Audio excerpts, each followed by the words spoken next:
کوہ ارارات کی برف پوش چوٹیوں سے یہ دریا نکلتا ہے۔ یہ وہی ارارات پہاڑ ہے جس کے بارے میں کہا جاتا ہے کہ یہاں سیدنا نوح علیہ السلام کی کشتی طوفان نوح کے اختتام کے بعد آ کر ٹھہری تھی۔ یہ پہاڑ اس سلسلہ ہائے کوہ میں واقع ہے جسے آرمینائی پہاڑی سلسلہ کہتے ہیں۔ اس سلسلے کی سب سے بڑی چوٹی ارارات 16,854 فٹ بلند ہے۔ یہاں سے نکلنے والے دریا کا نام فرات ہے۔ اس دریا کے کناروں پر ایک بہت بڑی تہذیب آباد تھی جسے بابل کی تہذیب کہتے ہیں۔ اس کے ایک طاقتور بادشاہ بخت نصر نے یروشلم شہر کی اینٹ سے اینٹ بجا دی تھی، یہودیوں کا قتل عام کیا اور جو کوئی ہنرمند تھا اسے غلام بنا کر اسی فرات کے کنارے لا کر آباد کر دیا۔ یہودی اپنی عبرانی زبان میں اسے پرات اور عربی الفرات کہتے ہیں۔ یہ دریا ترکی سے گزرتا ہوا عرفہ کے شہر کے پاس شام کے علاقے میں داخل ہوتا ہے۔ عرفہ وہی شہر ہے جہاں سیدنا ابراہیم علیہ السلام کو نمرود نے آگ میں پھینکا تھا اور آگ اللہ کے حکم سے سرد ہو گئی تھی۔ آج بھی بلند پہاڑی پر وہ دو ستون استادہ ہیں جن سے باندھ کر حضرت ابراہیم علیہ السلام کو منجنیق نما بڑی گلیل سے نیچے جلائی گئی بلندیوں کو چھوتی ہوئی آگ میں اچھالا گیا تھا۔ آج اس آگ والی جگہ ایک خوبصورت تالاب ہے جس میں رنگ برنگی مچھلیاں تیر رہی ہوتی ہیں۔ جرابلس کے شہر کے پاس سے گزرتا ہوا یہ دریا اس بڑے صحرا نما میدان میں داخل ہو جاتا ہے جہاں آماک اور دابق کے مقامات ہیں۔ یہ وہی مقامات اور صحرا ہے جہاں رسول اکرم صلی اللہ علیہ وآلہ وسلم نے اس بڑی جنگ کی پیش گوئی کی ہے جس میں اہل روم یعنی یورپ 80 جھنڈوں تلے اکٹھے ہو کر لڑنے آئیں گے اور ہر جھنڈے تلے 12,000 سپاہی ہوں گے، یعنی 90,80,000 انفنٹری۔ اتنی بڑی تعداد بیک وقت ایک محاذ پر کسی جنگ میں آج تک استعمال نہیں ہوئی۔ عراق میں یہ دریائے الانبار کے علاقے سے داخل ہوتا ہے۔ اس علاقے کے بارے میں شیعہ عقیدہ یہ ہے کہ یہاں وہ غار سرمن رائے واقع ہے جہاں امام حسن عسکری کے بیٹے روپوش ہو گئے تھے، یعنی غیبت میں چلے گئے تھے، یعنی چھپ گئے تھے۔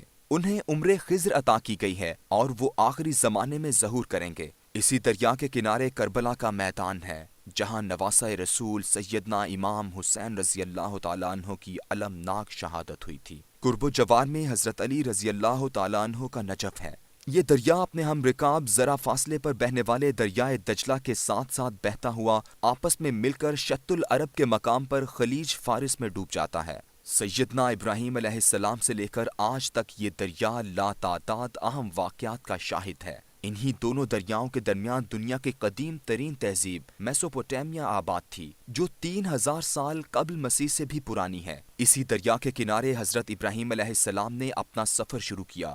مکہ کی وادی میں خانہ کعبہ کو اس کی بنیادوں پر استوار کیا۔ سیدہ ہاجرہ اور حضرت اسماعیل علیہ السلام کے حوالے یہ مقدس سرزمین کی اور خود یروشلم میں چلے گئے جہاں آج بھی الخلیل میں ان کا مزار ہے۔ اس پورے سفر کے ہر شہر اور علاقے کو یہودی مقدس مانتے ہیں اور اسے واپس حاصل کر کے آخری زمانے میں قائم ہونے والی عالمی یہودی سلطنت میں شامل کرنا چاہتے ہیں۔ اسی فرات اور دجلہ کے درمیان واقع ڈیلٹا میں قادسیہ کی جنگ ہوئی تھی جہاں اپنے زمانے کی عالمی قوت ایران سیدنا عمر رضی اللہ تعالیٰ عنہ کے زمانے میں عرب کے بادیہ نشین مفلوق الحال مسلمانوں کے ہاتھوں ذلت آمیز شکست کا شکار ہوئی تھی۔ یہ دریا جو شاید ابتدائے آفرینش سے بہتا چلا آ رہا ہے، گزشتہ 1 صدی سے ایک مسلسل کشمکش اور قوت و طاقت کی مٹ بھیڑ دیکھ رہا ہے۔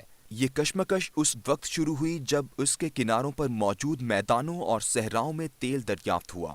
شام میں دیر الزور کے تیل کے چشمے دریائے فرات کے دونوں کناروں پر واقع ہیں۔ یہاں سے روزانہ 3,85,000 بیرل تیل نکالا جاتا ہے، جبکہ عراق کے تیل کے کنویں دجلہ و فرات دونوں دریاؤں کے آس پاس پھیلے ہوئے ہیں اور اس کے پاس 140 ارب بیرل کا ذخیرہ موجود ہے۔ یہ تیل گزشتہ 100 سالوں سے اب صرف تیل نہیں رہ گیا بلکہ کاغذی کرنسی کی مالیت متعین کرنے کے لیے سونے کا سب سے بڑا متبادل ہے۔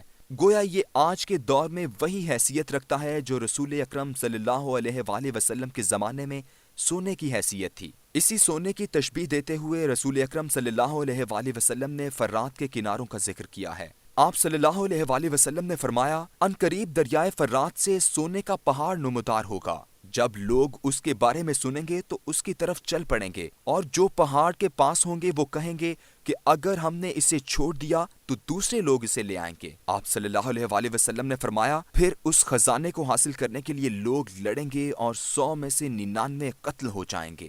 یہ حدیث صحیح مسلم میں موجود ہے۔ یہ ہے جنگ کے آغاز اور اختتام کے بارے میں حدیث صحیح مسلم اور نعیم بن حماد کی کتاب الفتن میں بھی ملتی ہے۔ جابر بن عبداللہ سے روایت ہے کہ حضور اکرم صلی اللہ علیہ وآلہ وسلم نے فرمایا، وہ وقت قریب ہے کہ جب عراق والوں کے پاس نفیر اور درہم نہ آئیں گے۔ ہم نے عرض کی کس سبب سے؟ تو آپ صلی اللہ علیہ وآلہ وسلم نے فرمایا عجم روک لیں گے۔ پھر کچھ دیر خاموش رہنے کے بعد کہا کہ وہ وقت بھی قریب ہے جب اہل شام پر بھی پابندی لگا دی جائے۔ پوچھا گیا یہ پابندی کس طرف سے ہوگی؟ آپ صلی اللہ علیہ وآلہ وسلم نے فرمایا اہل روم والوں سے۔ پھر تھوڑی دیر خاموشی کے بعد ارشاد فرمایا کہ میری امت میں ایک خلیفہ ہوگا جو لوگوں کو مال لپ لپ بھر کر دے گا اور شمار نہیں کرے گا۔ اس کے بعد آپ صلی اللہ علیہ وآلہ وسلم نے قسم کھائی اور فرمایا اس اللہ کی قسم جس کے قبضے میں میری جان ہے، اسلام یقیناً اپنی پہلی حالت کی طرف لوٹے گا جس طرح کہ اس کی ابتدا مدینے سے ہوئی تھی۔ یعنی فرات پر سونے کے پہاڑ کے لیے ہونے والی جنگ 100 میں سے 99 افراد کی جان لے گی اور اس کے بعد امام مہدی یا خلیفہ مہدی مسلمانوں کی قیادت کریں گے۔ اس جنگ کا آغاز اس وقت سے ہو گیا تھا جب 1912 میں تیل دریافت ہوا تو خلافت عثمانیہ نے ترکش آئل کمپنی بنائی۔ اس کے ٹھیک 4 سال بعد 6 نومبر 1916 کو برطانیہ نے عراق سے جنگ کا آغاز کیا اور 1917 میں بغداد پر قبضہ کر لیا۔ حجاز میں انگریزوں کا ساتھ دینے والے شریف مکہ حسین بن علی کے بیٹے فیصل کو فرات و دجلہ کی سرزمین کا سربراہ بنا دیا گیا۔ حجاز میں انگریزوں کا ساتھ دینے والے شریف مکہ حسین بن علی کے بیٹے فیصل کو فرات و دجلہ کی سرزمین کا سربراہ بنا دیا گیا۔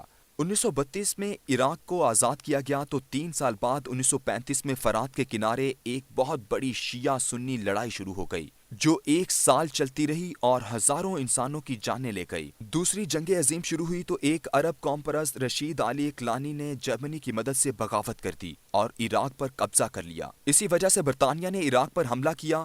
اس خونریز معرکے میں برطانیہ نے فتح حاصل کی، لیکن پھر تقریباً 7 سال یعنی 26 اکتوبر 1947 تک برطانوی فوجیں عراق میں رہیں۔ اس وقت سے لے کر آج تک یہ خطہ مسلسل حالت جنگ میں رہا ہے۔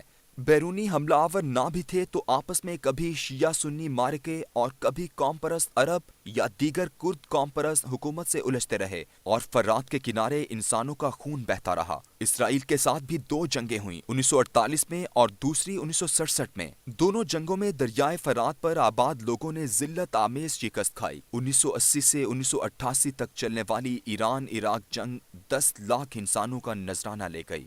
جاری ہے۔